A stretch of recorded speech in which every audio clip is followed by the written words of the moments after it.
আজি ৰাতিপুৱাই বেজিৰ ধান খাব লগা হ'ল। মানে কথাটো হ'ল এনেকুৱা, পুৱাই আজি আমাৰ ঘৰত থকা মেকুৰীজনীয়ে মোৰ ভৰিত আচুৰি দিলে। গতিকে লগালগ মই আহি গ'লোঁ মেডিকেল ভেকচিন ল'বলৈ। আহিয়ে প্ৰথমতে নামটো ৰেজিষ্টাৰ কৰিলোঁ আৰু ডক্টৰৰ ওচৰ পালোঁ।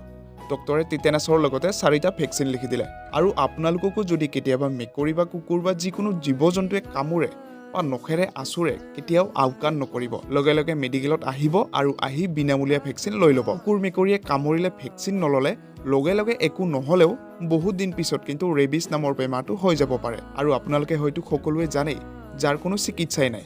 গতিকে ৰিস্ক কেতিয়াও নল'ব। বাৰু এতিয়া ভেকচিন দি আহিলোঁ ধূপধাৰত থকা মামনি কেবিনত পৰঠা খাবলৈ। স্কুলত যোৱা সময়ত ইয়াত যে কিমান পৰঠা খাইছিলোঁ। তেতিয়া বাৰু দাম আছিল 10 টকা, এতিয়া 20 টকা হ'ল। সময় গ'ল, দামো বাঢ়িল। সোৱাদ কিন্তু একেই আছে। বহুত দিনৰ মূৰত ইয়াত পৰঠা খাই পুৰণি স্মৃতি অলপ মনত পৰি গ'ল। বাৰু এতিয়া ঘৰমুৱা পক্ষী হ'লোঁ। বাইকখন পাৰ্ক কৰি ইয়াৰ বাইকৰ চাবি গোটাই দিলোঁ। বাৰু আজিৰ ভিডিঅ'টো ইয়াতেই সমাপ্ত কৰিছোঁ। আৰু এনেকুৱা মিনি ভ্লগ পাই থাকিবলৈ চেনেলটো ছাবস্ক্ৰাইব কৰিবলৈ নাপাহৰিব। Bye bye.